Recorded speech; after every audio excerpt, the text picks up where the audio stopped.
Assalamualaikum warahmatullahi wabarakatuh. Jumpa lagi bersama saya Adi di channel Ngulik Sejarah. Pada video kali ini saya akan kembali lagi membacakan suatu kisah misteri yang kali ini berjudul Rumah Nenek part yang ke-6. Cerita pada kali ini masih tetap ditulis oleh Mbak Ratna Dewi Lestari. Nantinya kalian juga bisa mengunjungi thread beliau secara langsung. Yuk, daripada kita lama-lama, kita langsung saja menuju ke kelanjutan ceritanya.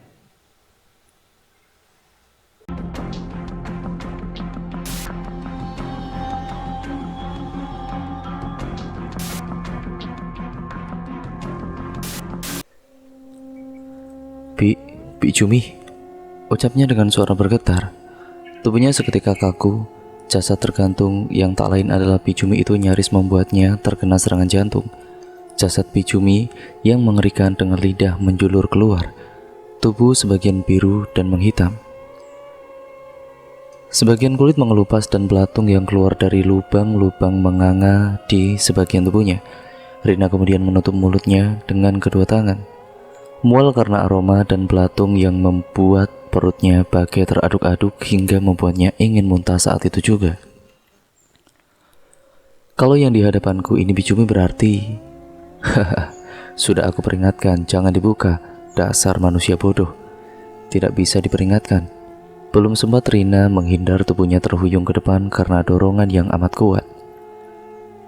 Brak, kemudian pintu tertutup keras. Rina yang terjerembab di lantai berusaha bangkit meski rasa sakit menyiksa di lutut dan juga pinggangnya. Buka pintunya. Rina berteriak seraya memukul-mukul pintu. Tidak ada sautan dari luar dan hingga Rina menangkap bunyi patahan tulang di belakangnya. Aroma bangkai semakin pekat membuatnya menahan napas. Degup jantung Rina semakin terdengar kencang. Bukan hanya ia seorang di dalam ruangan. Lantas bunyi apakah barusan? Lantai yang dipijak oleh Rina bergetar. Ia merasakan ada benda jatuh di sekitar tempatnya berdiri. Perlahan Rina memutar tubuhnya yang gemetaran menahan takut. Matanya membesar dan juga semakin sulit bernafas kala ia melihat sosok Bi Cumi yang tergantung kini sedang berjongkok sembari menyantap kerumunan kecoa dan tikus yang entah datang dari mana. Yang datang itu mendekatinya. Tangannya dengan lihai meraih satu persatu binatang menjijikan itu dan mengunyahnya dengan lahap. Rina kemudian semakin kalut. Tubuhnya seketika membeku saat sosok mengerikan itu tiba-tiba menatapnya dengan tajam dan mengulas senyum sinis kepadanya. Nyonya, mari makan. Rina terjebak, tubuhnya tidak mampu bergeser kemanapun. Susah payah ia berdiri, tapi detik berikutnya tubuhnya kembali meluruh di lantai. Tubuhnya lemas dan rasa kantuk tiba-tiba datang menyerangnya. Sedang makhluk itu melesat cepat ke arahnya dan kini berada tepat di hadapannya, samar dan berbayang. Rina pasrah saat makhluk itu menarik wajahnya dan menekan mulutnya hingga ternganga. Aroma anyir dan juga bau bangkai menyeruak dan menusuk hidungnya, tapi Rina tidak mampu menghindar. Tubuhnya amat lemah hingga untuk bergerak pun benar-benar susah. Lepas. Dengan sisa tenaganya Rina berusaha melepaskan cengkeraman tangan sosok menyeramkan yang kini tertawa nyaring melihatnya. Sia-sia, tenaga makhluk itu terlampau kuat. Pandangan Rina semakin mengabur. Samar-samar makhluk berwajah hitam dengan mata yang bolong dan dipenuhi belatung itu mengeluarkan banyak kecoa yang begitu banyak dari mulutnya. Ia kemudian menyemburkan beratus-ratus kecoa ke wajah Rina. Rina mengejang, menahan sakit dari serbuan ratusan hingga ribuan serangga berkaki banyak yang menyerang tubuhnya. Rina berontak saat puluhan kecoa masuk ke dalam mulutnya dan mengoyak tenggorokannya. Bisa ia rasakan kaki tajam itu berebut masuk. Rasa sakit dan perih tidak bisa diungkapkan. Beberapa ekor masuk ke dalam telinganya dan mengorek dan merobek gendang telinganya. Darah mulai mengucur dari hidung dan telinganya. Seiring dengan gesekan kaki serangga yang masuk melalui lubang hidung, masuk dan juga merusak organ dalamnya. Tubuh Rina bergetar menahan sakit, matanya terbelalak dan tidak lama tubuh itu lemas. Setelah puas menyiksa, sosok menyeramkan itu berdiri dan menarik tubuh Rina yang sudah tidak bernyawa ke atas ranjang. Ia pun kembali mengawang dan menggantung tubuhnya seperti semula. Asap hitam pekat keluar dari mulutnya dan masuk ke dalam lantai marmer.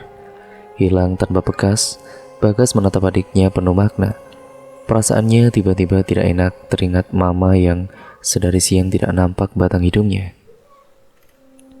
"Dek, mama kok nggak kelihatan ya, Dek?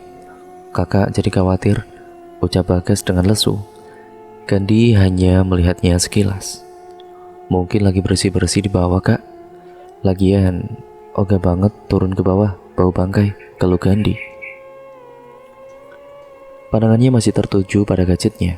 "Tapi Dek," Bagas kemudian menghentikan ucapannya. Ia menarik nafasnya dalam-dalam. Suara ketukan terdengar di pintu kamar mereka. Bagas langsung beranjak, ia yakin itu mama. Setengah berlari, Bagas menuju pintu dan membuka pintu. Bagas terenyak saat melihat seseorang berdiri dengan sudut bibir yang ditarik di kedua sisi. Senyum penuh misteri yang tidak pernah ia lihat dari seorang Ajeng, kakaknya. "Bagas cari mama?" tanyanya.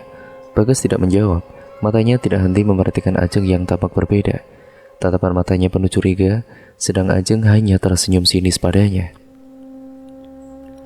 "Mama memang di mana, Kak?" Gandhi tiba-tiba menimpali. "Mama lagi ngobrol sama Bijumi." Suara Ajeng terdengar seperti dibuat-buat. Bagas menahan Gandhi saat adiknya itu bergeser dan hendak mendekati Ajeng. "Jangan, Gan, kakak punya firasat buruk." Bagas menggelengkan kepalanya seolah memberi kode padanya. Gandhi melepas tangan Bagas. "Jangan pikiran buruk, mana mungkin Kak Ajeng mau nyakitin kita." Seolah tidak mendengar ucapan Bagas, Gandhi berdiri dan melangkah mendekati Ajeng, kakaknya. "Ayo, Kak, kita cari mama," ajak Gandhi. Bagas mengangguk pelan. Ia akhirnya mau mengikuti jejak Ajeng dan Gandhi yang mendahuluinya. Meski ia tetap waspada, melihat keanehan sikap Ajeng yang menurutnya amat berbeda dari biasanya, Ajeng yang biasanya jutek dan berbicara seenaknya, hari ini terlihat kalem, dari gaya berjalannya pun berbeda. Pakaian yang melekatkan terkesan menjiplak lekuk tubuh dan seksi. Berbeda dengan Bagas, Gandhi tampak cuek dan terkesan biasa. Ia pun mengobrol tanpa rasa ragu dengan Ajeng. Saat kaki mereka menjejak lantai, mereka serentak menghentikan langkah saat mendengar suara orang berbincang. Serentak menatap ke arah ruang tengah di mana Bijum dan Mama berbincang. Bagas lega saat melihat mamanya baik-baik saja. Tidak mau membuang waktu, ketiga orang itu melangkah cepat. "Mama," panggil Bagas. Bertepatan dengan suara Bagas yang membahana terdengar ketukan di pintu depan rumah. "Ajeng," panggil seseorang di luar yang membuat Gandhi dan Bagas saling bertukar pandang. Bagas hendak melangkah ke arah pintu, tapi tangan Ajeng menghalanginya. "Jangan buka, masuk, kembali ke kamar," titah Ajeng dengan suara parau dan tertekan. Bagas terdiam, begitu juga Gandhi. Tapi dua orang kakak beradik itu tidak selangkah pun bergerak dari tempatnya, sedang Mama dan Bijumi menatap ke arah pintu tanpa bergerakan. "Ajeng, buka Ajeng." "Nyai." Tiba-tiba Bijumi mendekat ke arah Ajeng yang nampak marah. Nyai, kau juga masuk. Jangan ada yang membuka pintu." Kali ini suara Ajeng terdengar bergemuruh. Bagas dan juga Gandhi bertambah bingung. Kemana sikap lembut Ajeng tadi? "Buka, buka. Kau yang menguasai tubuh Ajeng, cepat buka." "Mas Ada? Itu Mas Adawira." "Itu Mas Adawira kan?" teriak Bagas menunjuk ke arah pintu. "Jangan berani-berani buka pintu, atau kau akan menyesal seumur hidup," ancam Ajeng. Ia menoleh ke arah Bagas, matanya menatap tajam dan penuh amarah. Dari atas, nenek beserta Tante Desi melangkah turun menuruni anak tangga. Nenek yang dibantu oleh Tante Desi menatap heran ke arah Ajeng dan anaknya. Mengapa tidak segera membuka pintu, sedangkan suara gedoran meraung terus-menerus. "Buka pintu, Rin, ada orang di luar. Kok malah melamun kamu?" Wanita yang dipanggil Rina itu malah menatap Ajeng. Meski kesal, ia memberi kode untuk membuka pintu. Rina melangkah pelan ke arah pintu. Ia memutar kunci dan menekan handle pintu. Begitu terbuka, orang yang berada di luar langsung menyeruak masuk dan tubuh Rina terdorong. "Mas Sada, panggil Bagas." Tatapan Sada langsung tertuju pada Bagas. Bahwa nenek menjauh dari Ajeng, tidak Sada. Bagas kemudian mengangguk dan membawa nenek menjauh. "Apa yang kamu lakukan, sayang?" Ajeng mendekat ke arah Sada yang tampak emosi. Giginya bergemerutuk. "Kau jangan pura-pura. Mana Ajeng, hardiknya?" "Apa-apaan sayang, ini aku." Gadis itu mendekat, tapi Sada malah menampik tangannya. "Pak Ustadz, silakan masuk dan lihat sendiri." 3 orang memakai gamis panjang berwarna hitam itu masuk dan berada di balik tubuh Ajeng. "Apa-apaan ini Ajeng?" Nenek yang tadi menjauh kini mendekati Ajeng. Ia tidak terima dengan perlakuan Sada. Sedang Rina, ia beringsek menjauh bersama Bijum, seolah tahu bahaya yang akan mengintai mereka. 3 orang berpostur tinggi dan juga berjanggut tebal itu kemudian masuk. Tatapan mereka tajam dan mengitari semua sudut rumah. "Berhenti!" Suara mereka serentak meninggi saat melihat Bijum dan Rina berlari menyelamatkan diri. Bagas hendak mendekati ibunya, tapi tangan nenek menghadangnya. "Jangan, sepertinya ada yang tidak beres dengan mama dan kakak kalian." Bagas dan Gani menurut. Mereka terdiam saat 3 orang bergamis gelap itu mengejar mamanya dan juga Bijum. Rina dan juga Bijum terbojok saat ketiga orang itu menghadangnya dan mampu menyela langkahnya. "Kau, lebih baik kalian kembali ke alam kalian. Bisa-bisanya menjelma jadi manusia." Salah satu ustadz berkulit hitam itu menunjuk ke arah 2 wanita di hadapannya. Wanita yang tidak lain adalah Bijumi dan juga Rina itu terdiam. Mereka saling melempar pandangan. "Desi, apa yang terjadi dengan Rina? Kenapa ia tampak berbeda?" Nenek mencoba meraih tangan anaknya yang berada di belakangnya, tapi orang yang diajak bicara diam saja. "Desi." Wanita tua itu terperangah dan terengah saat melihat anaknya Desi, kemudian mendongak ke arah langit-langit dengan tubuh yang menegang. Desi kalut pada kala itu. Nenek mengguncang tubuh Desi yang tidak jua menyaut. Samar nenek melihat asap hitam pekat masuk ke dalam mulut anaknya yang menganga. Desi lalu menurunkan kepalanya dan menatap nenek dengan senyum yang menakutkan. Matanya penuh dengan warna hitam. Bagas dan Gandhi pun tidak kalah terkejut melihat keanehan yang terjadi pada bibinya itu. Desi kemudian melesat cepat ke arah 3 ustadz yang saat ini sedang membaca doa di hadapan Rina dan Bijum yang tampak kesakitan. "Panas, panas!" teriak Bijum dan Rina sembari menutup telinga mereka. "Desi, apa yang kau..." Desi mengangkat kursi kayu dan mengarahkannya pada tengkuk salah satu ustadz hingga Pak Ustadz terkapar tidak berdaya. "Ustadz!" Refleks Sada hendak berlari ke arah ustadz, tapi tangan Ajeng Kawi menghadangnya. "Apa-apaan kau? Lepaskan!" ucap Sada saat merasakan cengkraman di tangannya. Ia menatap benci wanita yang mirip dengan kekasihnya itu. "Apa kau benar-benar ingin bertemu dengan kekasihmu itu? Tapi nyawamu akan jadi taruhannya," ucap wanita itu dengan senyum jahatnya. "Mas Sada, jangan dengerin dia. Aku tahu dia bukan Kak Ajeng." Bagas yang sedari tadi diam tidak lagi mampu menahan emosinya. Melihat kekacauan yang ada di hadapannya, teriakan panas dari mamanya dan juga Bijum serta Desi yang berusaha menyerang 2 ustadz yang lain membuat suasana menjadi gaduh. Bagas yang sedari awal sudah curiga melihat kelakuan aneh Ajeng kakaknya, semakin yakin jika di hadapannya itu bukan saudarinya. "Gandhi, jangan nenek dek. Kakak mau bantu ustadz yang diserang bule," ucap Bagas pada adiknya. Nenek yang juga bingung berusaha menghalangi Bagas untuk pergi. "Bagas, jangan nak." "Nenek, jangan halangi Bagas. Mungkin ini jawaban dari keanehan yang kita alami beberapa hari ini."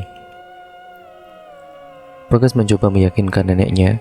Nenek menyerah dan juga membiarkan Bagas berlarian ke arah ustadz. Ia menarik tubuh Desi yang masih memukul Ustadz meski sudah tidak bergerak, sedang dua Ustadz sedang melawan Rina dan juga Bikjum. Desi terlempar ke dinding dan pingsan seketika saat adu kekuatan fisik dengan Bagas. Melihat Desi terkapar, tubuh nenek lemas dan ia pun ambruk dan dia pingsan akhirnya, sementara Bagas berusaha membangunkan Ustadz yang tadi sempat pingsan.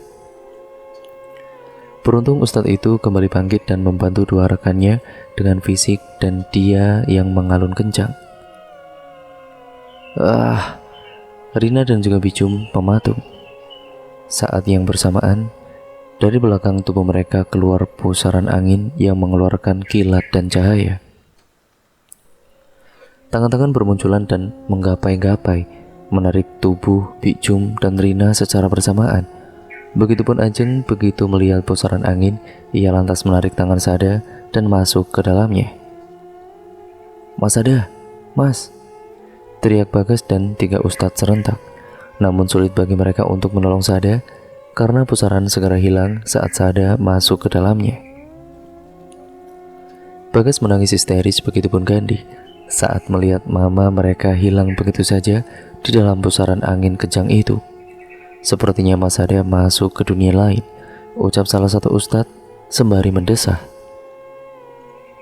"Apakah mama saya tidak bisa kembali pulang, Ustadz?" Bagas mengusap matanya, sedang Gandhi yang sejak tadi menjaga nenek pun turut mendengar dengan dada yang berdegup kencang. Para ustadz menatapnya sendu, ada keraguan saat ini menjawab pertanyaan Bagas. "Dia bukan mamamu, tapi jin yang punya kekuatan besar, jin kafir yang mampu berwujud ataupun berubah wujud." Salah satu ustadz berkulit putih dengan mata sipit menepuk bahu Bagas dengan pelan. "Hah, maksud ustadz bagaimana? Jadi mama saya di mana?" Hati Bagas tersayat, begitupun nenek yang sudah siuman. "Jika dia bukan Rina, lantas di mana anak saya, Ustadz?" Mata nenek berkaca-kaca, ucapan ustadz barusan bagai pukulan baginya. Kemungkinan tubuh ibu Rina masih berada di rumah ini karena sesungguhnya mereka butuh energi yang amat besar untuk bisa membawa orang asing ke alam mereka. Ustadz itu kembali menjelaskan. "Kalau begitu, Ustadz Arfa, Ustadz Noval, mari kita lakukan pencarian di seluruh rumah ini. Kita jangan membuang waktu karena nyawa Mas Sadawira sedang dalam bahaya." "Baik, Ustadz Latif," ucap dua ustadz itu serentak. "Pak Ustadz, apa kami boleh membantu?" Ustadz menggeleng. "Kalian jaga nenek dan wanita ini saja," ucap Ustadz Arfa dan juga Ustadz Naufal. "Tolong angkat wanita itu dan letakkan di sofa." Ustadz Latif yang menjadi pemimpin memerintah. Dengan segera dua ustadz itu melakukan perintahnya. Mereka kemudian berpencar, dua ustadz di lantai atas dan satu orang di lantai bawah. Hanya berselang 5 menit saat Ustadz Latif membuka pintu kamar dekat dapur, suara teriakannya terdengar membahana. "Astagfirullahaladzim, Ustadz Arfa, Ustadz Noval, cepat ke sini." Mendengar ucapan Ustadz, bukan cuma dua temannya yang datang, Bagas dan Gandhi pun mendekat. Nenek ingin ikut, tapi kepalanya terasa pusing. Ia lebih memilih menunggu di sofa menemani Desi. "Ya Allah, Mama." Tubuh Bagas terasa melayang, tangisnya pecah begitu saja. Sedang Gandhi di sela tangisannya, ia melangkah mendekati sosok mamanya yang tergeletak di atas kasur dengan posisi tertelungkup. Matanya melotot dengan darah yang merembes di mulut yang menganga, di hidung dan juga di telinga. Mamanya tidak sendiri karena ada mayat Bicumi yang menggantung di atasnya dengan keadaan yang sudah membusuk. Salah satu matanya melotot dan juga satunya hilang, dipenuhi belatung, kulit membiru dan sebagian menghitam. Perut besar dengan lidah yang terjulur, bau menyengat bangkai membuat semua orang yang masuk terbatuk, termasuk Gandhi dan juga Bagas yang masih mengelosor di lantai. "Mama!" Tangisannya seperti itu. Terseok nenek dan juga Desi yang baru saja sadar melangkah mendekati kamar Bicum karena mendengar suara tangisan dan teriakan dari dalam kamar. "Pak Ustadz, apa yang... Mbak Rina." Desi yang saat itu memapa tubuh renta ibunya menuju ke arah kasur, yang seketika membuat pandangan nenek mengarah ke tempat yang sama. Mata nenek membola, wajahnya bias melihat anak perempuannya kini tergeletak tidak bernyawa. Darah keluar dari setiap lubang di mukanya. Kita harus segera lapor polisi, meski ini sepertinya bukan kasus pembunuhan biasa, seru Ustadz Latif yang diangguki kedua temannya, Arfa dan Naufal. Ustadz Arfa dengan sigap menelepon polisi. Sedang semua orang yang berada di tempat dipaksa menyingkir dari tempat kejadian. Gandhi, jangan sentuh ibumu. Takut ada sidik jari yang menempel ataupun tertempel di sana. Ayo kita tunggu di luar. Ustadz Latif menyentuh bahu Gandhi yang hendak mendekati mamanya. Gandhi kemudian terisak. Ia akhirnya menuruti perintah Pak Ustadz dan juga berbalik menuju nenek dan keluarganya yang lain. Mereka semua menangis sesenggukan. Kematian Rina benar-benar menjadi pukulan keras yang membuat dunia mereka runtuh. Mereka beringsut dari kamar bijum dan duduk di ruang tamu, tenggelam pada pikiran masing-masing. Sementara menunggu kedatangan polisi, mari kita bantu Mas Sada. Saya takut jika kita kelamaan, Mas Sada tidak akan pernah kembali lagi, usul Ustadz Latif. Kedua temannya setuju dan mencari tempat yang lebih luas. Mereka membuat lingkaran dan saling berpegangan tangan, mata tertutup dan merapal doa. Tubuh Sada terpental saat pusaran itu tertutup. Sedang tubuh Ajeng terbaring di sebuah kasur berukir kepala naga berwarna emas. Sada hendak bangkit dan berlari menuju Ajeng yang nampak tertidur. Sada, Mas Sada, panggil suara tanpa wujud. Sada memerhatikan dengan seksama, suara tidak berasal dari tubuh Ajeng yang terbaring di kasur. Kemudian, lepas. Entah dari mana datangnya, akar pohon yang besar dan kuat melilit tubuh kekarnya hingga Sada sulit bernafas dan sesak. Haha, tidak semudah itu Sada. Kau tentu tidak semudah itu mendapatkan kekasihmu. Tiba-tiba dinding bergerak dan bergetar, seperti sebuah pintu yang terbuka lebar dan menampilkan sosok ayu tapi bermata tajam. Wanita dengan kebaya hitam dan sanggul yang dihiasi warna hitam, kain panjang hitam melilit tubuhnya yang ideal. Parasnya amat cantik, tapi tatapannya begitu misterius dan tajam. Senyumannya pun terkesan sinis dan penuh kepalsuan. Gadismu akan segera mati. Ia tidak akan kembali ke tubuhnya, karena aku yang akan menguasai tubuh lemah itu. Bibir merah semerah darah itu mengerucut ke arah tubuh Ajeng yang membeku. Jangan berani-berani menyentuh tubuh kekasihku, pekik Sada. Kenapa? Jika kau mau bercinta dan berjanji akan mengabdi kepadaku, gadismu akan aku lepaskan. Sada terdiam sejenak, tapi sejurus kemudian, Cih, jangan harap aku mau mengabdi pada setan busuk sepertimu. Sada meludah, perbuatannya membuat Nyai murka.